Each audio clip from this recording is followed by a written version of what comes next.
Hi netizens! Today we'll be talking about the basic rules of netiquette. I'm Riza May and I'm with... Hi, I'm Mar. And I'm Matthew. I'm Katrina. I'm Juliana. So first, ano gibala ang ginasiling nga netiquette no? So sa subong panahon, nang duka importante kay subong nga hibalaon nato ng netiquette sa halos tanan nga mga Gen Z nga ginatawag sa to no? Halos nagitanan ka online aral sa social media. So, hindi lang ni basta-basta nga rule, kundi mga pamaagi nga magpakita respeto sa isa tangag isa. So, first is prioritize real people. So, subong no, pwede na taka-comment, pwede na taka-post online. Ga-interact man ta sa iba niya tao all over the world, not only like sa mga nearby people lang. And we should always remember man no, nga they are real people man, nga maka-feel emotions and feelings, and sometimes they can be sensitive. So, think before you click it sa imo mga ginapang post, sa imo mga ginapang comment, kay syempre hindi taman hungod, pero para sa ila do ka-insulto na, kay syempre, text lang mo, messages lang, depende na sa ila nga pagbasa, kung paano nila bala i-process ang imo way of saying sang amo na nga bagay sa ilang utok. So, we should always be cautious sa aton nga mga ginapang obra online. Right. Speaking of think before you click, ang next na is makarelate din is don't overshare. So, ang one of most important nga netiquette rule na dapat i-follow din sa tanan. Because I think people are forgetting that once you post it online, it is very much accessible sa tanan nga tao. So, especially if you post your personal details, so maka-attract mo sa mga criminals kung makuha yung mga personal information. So, this will lead to possibly makahack yung mga account. Yeah, account, yung phone, or makuha lang yung subong, di ba? Ang Gcash, super crucial sa subong. Lang mo, mga personal information. So, muna lagi na kamuhap? Wala pa man. Hopefully wala pa, kay we should be cautious man no? Yes. Dapat get.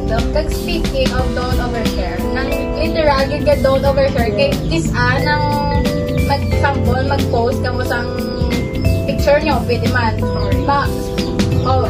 Specifically picture nyo gid nga tsura, na pwede ka mahimuan sa account, na pwede nga makalit nga nang himuan ka, nang i-impersonate ka i-edit fake. I-edit fake ang itsura. Kag example, nang mas,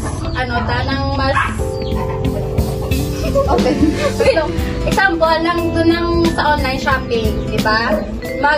Nang mga scam, mga bogus buyer, isama nakaklik, mine tunay. Hindi, galing iya tsura, girl. So, don't overshare it. Information lang. Specific lang inagin na picture. Pagsubong no, also naaga ba lang maubra fake account, gamiton imo identity, tapos mamutang sa mga kakilala mo, tapos ikaw yung sukton, di ka mudlay, kay wala kaya kabalo nga, nang may nagamit dali sa identity mo, kag namutang, tapos ikaw yung nagkautang. Very common. Wala pa, pero joke lang guys, nothing serious. So, next up is respect other people's privacy. So, subong, mahilig na mag-story o po ng mga friends na, pero, gapamangkot na bala sa ila, isang consent, if pwede ta sila ma-post.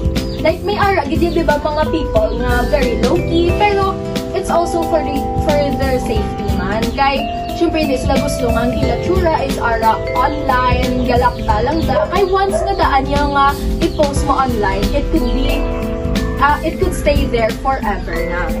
Girl, hindi. Okay, pag-ibig sa pictures, sa mga pati sa personal.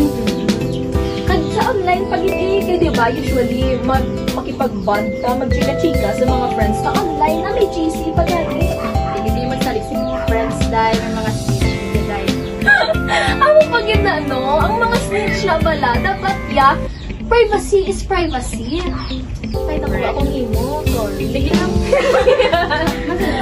Sige. Privacy is privacy. Kung mag-friends ka mo, bis ka Biskan mag-inaway, baka mo please lang, hindi nyo pag-ipalapta para lang gumaan ng isa. Kaya syempre, dapat ups and downs, diba? Of the ride yun Yun ang dapat istorya. Kag isa pa, kung hindi man lang yung istorya, yung nga istorya mo sa iban, kambaga nila, it's not your story to tell.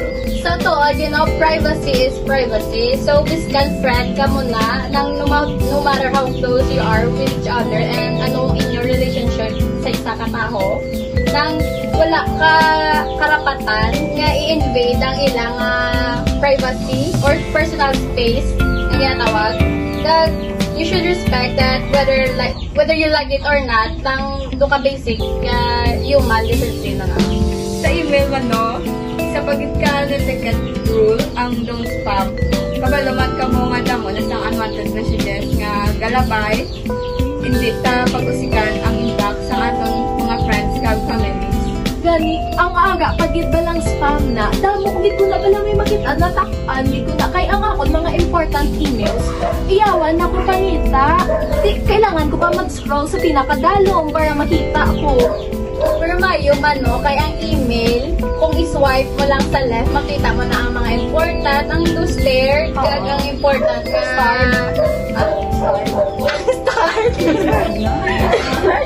Start.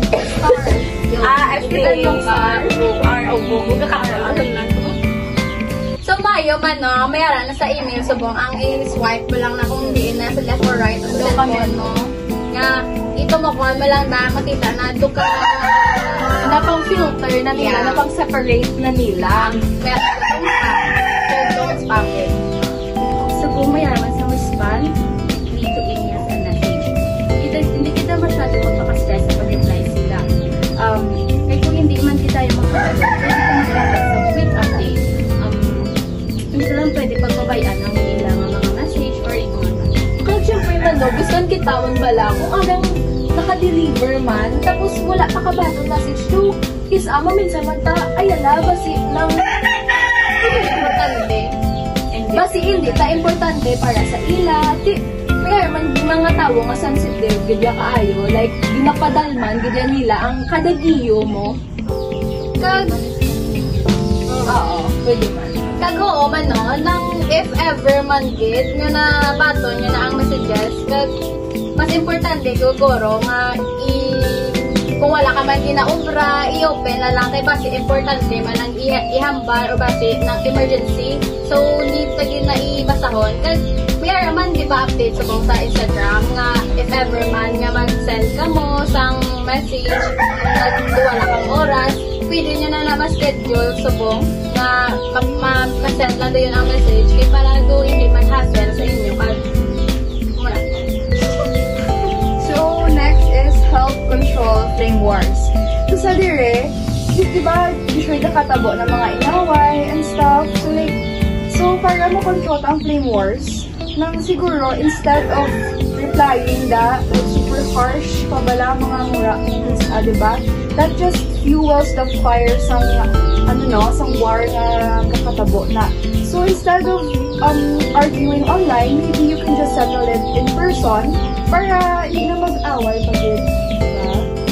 Kag, nang do ka complicated yun nga sa personal, istorya. Pero, mayroon man nga, Sa personal mo yan ba? Para hindi na ako mag-inaway online. Iwan, iping alayo sa ikartawan mo nito.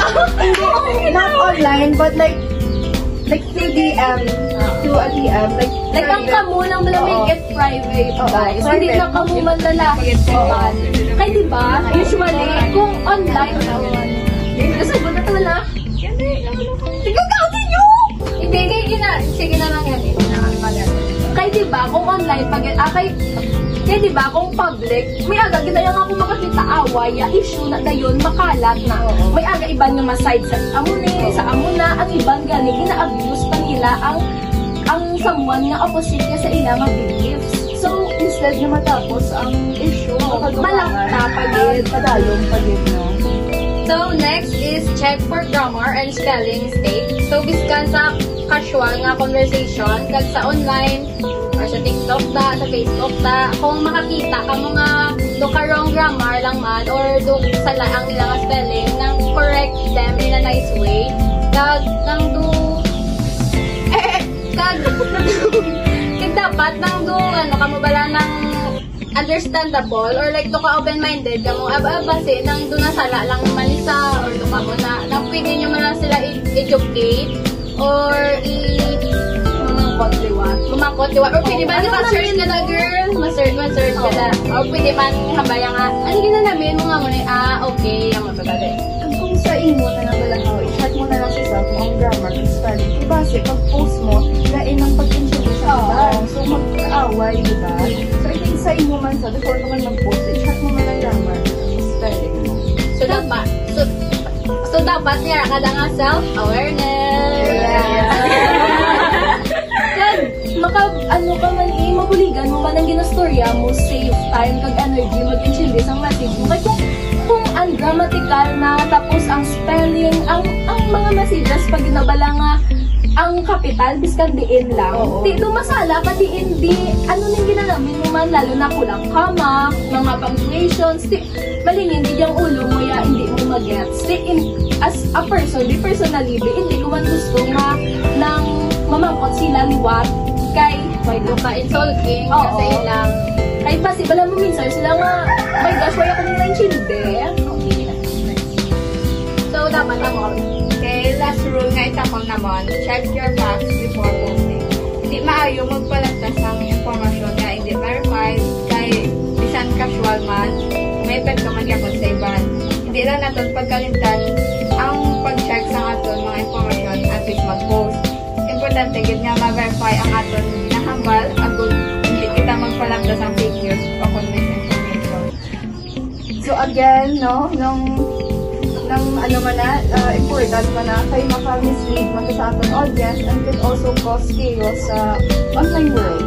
Kag kung kita man, syempre, hindi dapat i-trust everything na nabasa ka online. Kaya, sa internet, very vast ang miscommunication, kag mga propaganda nga kisal maka-mislead sa atong perspective. So, amo itong mga rules of netiquette. Pero mas damo pag actually ng mga rules, no? So, may question ko. Are you guys media literate? Yes. Yes. no we're like Gen Z. Yeah. I think may ara na tayo basic knowledge. Kag syempre, as we discover more online, mas nag-gets ta kung how it works, kag kung paano to siya magamit mas responsibly and effectively. So that's all for today's podcast. So if you want to know more, you can click this link down here.